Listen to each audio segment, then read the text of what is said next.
Hey, it's Rich back with you for another video. We're in Phoenix today at Deer Valley Airport, standing in front of a Beechcraft King Air 350. Kelly Harper's here, former beach salesman. Kelly works for us now, based in Phoenix. So where are we headed today? Headed up to Flagstaff. Got to do a quick hop on the airplane, so figured we'd bring you along and fly the 350. We're going to take you along for the ride.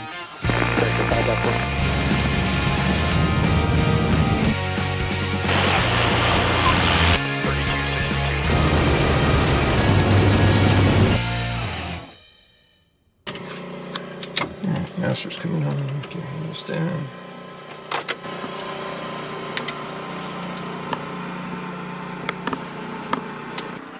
Alright. Right ignition's coming on. For 12%. Fuel's coming in. It's lit. ITT. It's coming up. Looking for 51%. Temp looks good.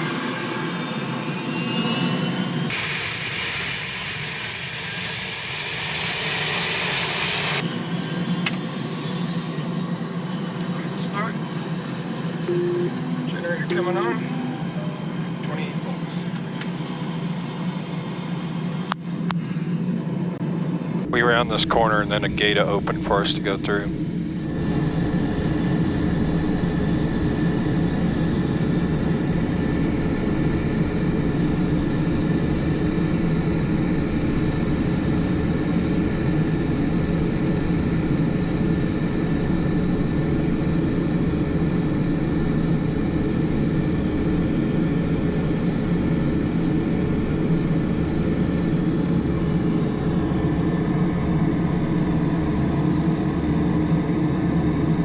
King 9 Kilo, 7 right, Bravo 3, clear for takeoff, fly straight out. Clear for takeoff, straight out for 9 Mike Kilo. Harrison 818, runway 7 right, full length, line of weight, traffic Cessna, 4 mile final. Alright, line up the lane, traffic is by Aerosol 818.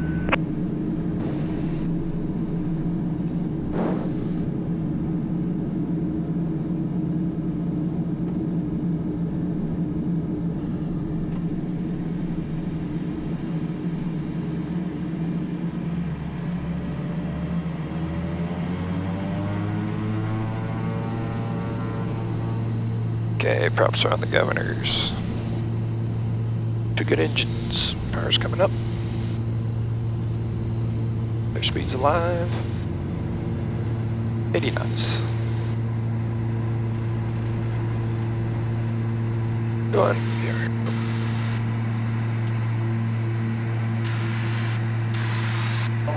Harrison 818, Oxford German spotter to King Air, runway 7 right, clear for takeoff, wind 1703, fly straight out.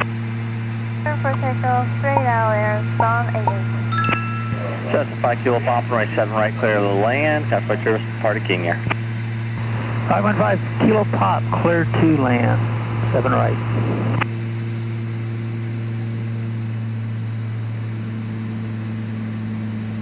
King Air 9 Kilo, north departure approved, monitor tower 120.2. 20.2, 9 Mike Kilo.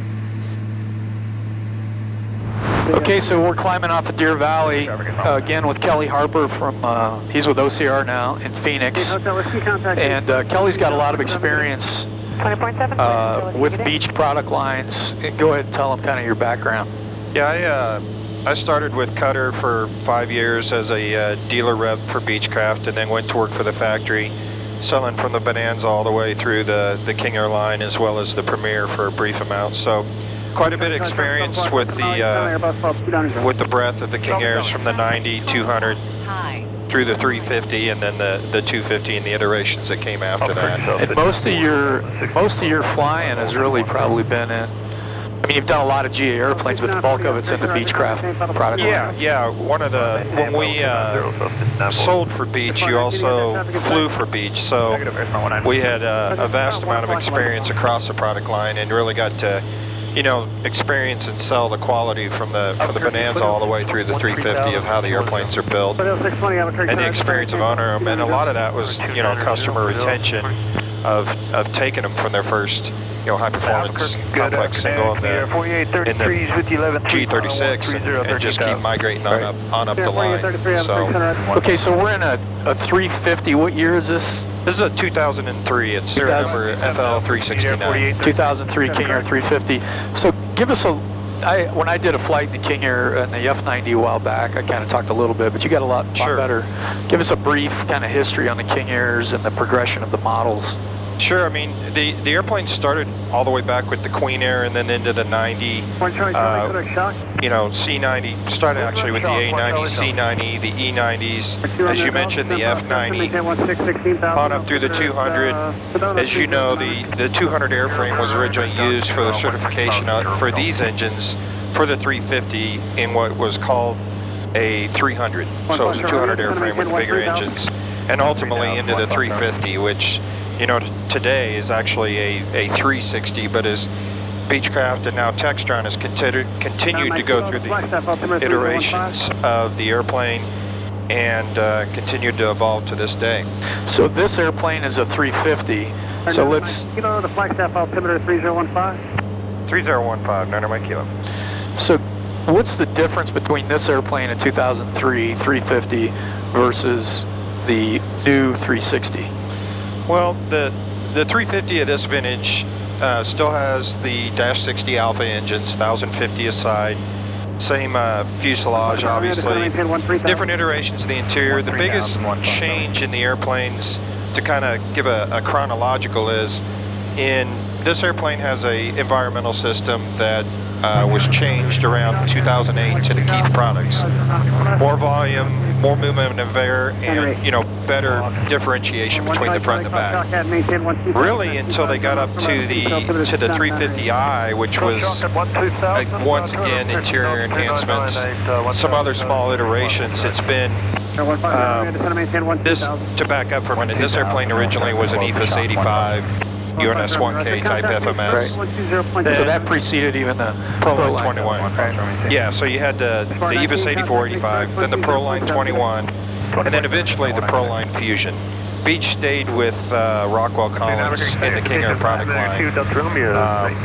And what has happened a lot with the airplanes that are legacy is what you see today, a G1000nxi, right, which a lot of our... 9 Mike Kilo, contact Phoenix approach, 133.57, good day.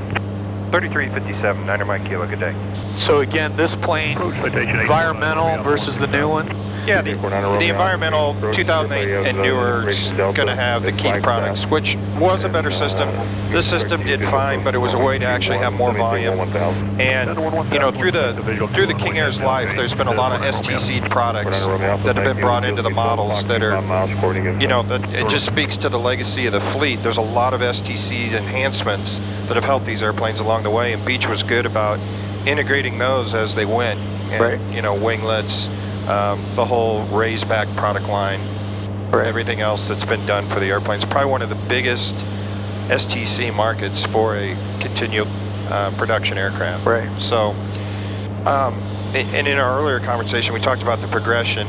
When Textron came out with the 360 and now the 260, digital pressurization, a lot like the Citation products, it upped the max diff to 7.0.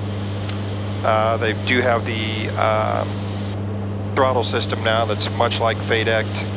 This airplane has auto feather. In case we lose an engine, we've got an auto feather system on it. They've also put a system in it now in the 360s that can help with a FADEC type approach to the turboprop. And is that auto throttle standard in that 360 now? It is, and it's actually also STC-able to previous for generations. the existing fleet. So this airplane started off as a ProLine 21. Kind of take us through the upgrades that you guys did to it once we got the airplane.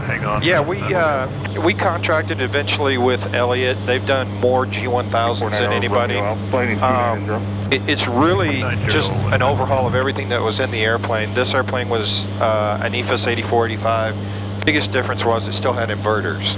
So with this upgrade, it is a start to finish, a completely gutting of the avionics system with the G1000, the GFC 700 autopilot, and obviously went with the NXI as the latest version. And and Elliot, with their amount of experience, just was great to work with, and as we got to research it more, just the de facto choice for the install. Right. And how about like the panel and everything's retrofitted? So when you agree to do the agreement and send a deposit, they go ahead and start on the wiring harness. Really, the only option is, are you going to keep DME and ADF? And if you want to keep those in the airplane, otherwise, the system, they go ahead and put everything in place so that when you deliver the airplane per the contract, it's a 15-day turn for the acceptance flight. And if they miss that window, there's a payment process, a penalty process, if you will. So they're that confident in doing it. Now, we had them go ahead and do paint, interior, and the 6-year gear overhaul at the time. But we're really good at staying on time, on point. Start to finish. Start to finish. It took about 2.5 months. And we were actually lucky that we were able to stay with it pre-pandemic for shortages on supplies. So they did a really good job, and coincidentally, the 6-year gear overhaul wasn't in the original quote, and they were able to fit that in and still stick with the time. I mean, it's really a beautiful paint job, interior. I mean, this looks, it looks like a factory, install. It's really, really well done. And it, one of the things with the airplane is, it's 4,500 hours, 1,000-hour overhauls and new props. I mean, paint, interior, and G1000. You've got everything that. It's really, it's great upgrades all the way around. You had a lot of ProLine experience. What's your feeling about how do you like G1000 and this airplane and the autopilot? I think the G1000 is been the choice of the airplanes because of, as you know, more and more pilots are familiar with it. From the big airplane side, ProLine 21's been the stablemate for most of them. Autopilot-wise, the Garmin autopilot is very good. I think it's probably, in my opinion, got a little bit to go as far as smoothness and some of the intercepts versus, say, ProLine 21. Right. Just from the simple fact of the two different directions they came from. But in either case, no complaints. How about versus Fusion? I know you fly that 90 with Fusion. The Fusion is the Fusion autopilot and the ProLine 21 autopilot are almost the same. The Fusion avionics are very robust, powerful type FMS background, just like the rest of Collins. Garmin, I would have to say, is much more intuitive. Yeah, easier to use, I agree. I've flown the 90 a little bit. We fly the same airplane. And I like Fusion. It's not that I don't like it. It's just when I have so much G1000, it's just a little easier to manipulate through the flight versus Fusion. Right, and it's, any avionics you learn flying, whether it's a 350, Pilatus, any of the airplanes we compete with, you need to have the understanding of it across the board. Right. So whether you come from G1000 or you've been FMS based, you still got to take the same approach to it. But all the systems along the lines have been very good. I mean, ProLine 21 obviously, and Garmin, I'd say they're right neck and neck with each other. So this is a great example of an airplane that was approaching 20 years old, and now not only paint and interior, but you can bring the avionics up to state of the art. So we got Flagstaff off the right wing here, and we're going to head over there and make our descent down into Flagstaff. Absolutely. Speed checks. Like the Tyler Angel 5 at FMC for the Guardian ramp. Echo. 3 green. Yeah, 5 Flagstaff, proceed FMC on FMC.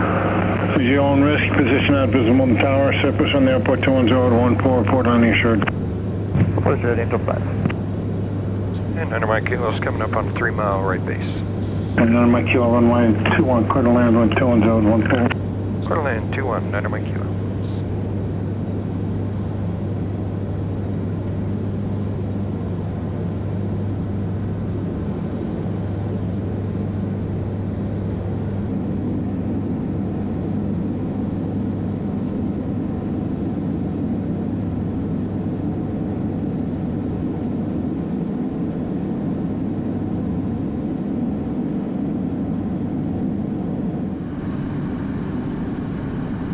Okay, full flaps coming in.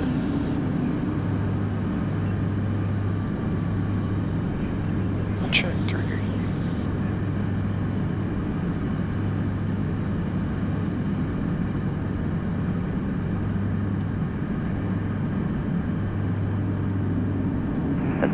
Angel 5, just confirm we're about a mile and a half from the field. We're landing the Guardian ramp. Angel 5, you're inbound to the... Oh, you're inbound to here? Affirmative. We're landing the Guardian ramp from FMC.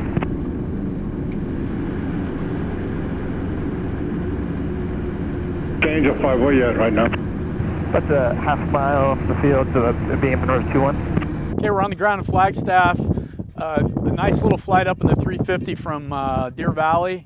And what a very capable airplane, a lot of seats, fast, comfortable. And Kelly's a wealth of knowledge on the King Air product line, really all the Beechcraft with his time at the factory, working for a dealer. And he's with us now, so if you have any questions about King Airs or really anything with Beechcraft, don't hesitate to reach out to us. We'll get you connected up with Kelly. Thanks for watching.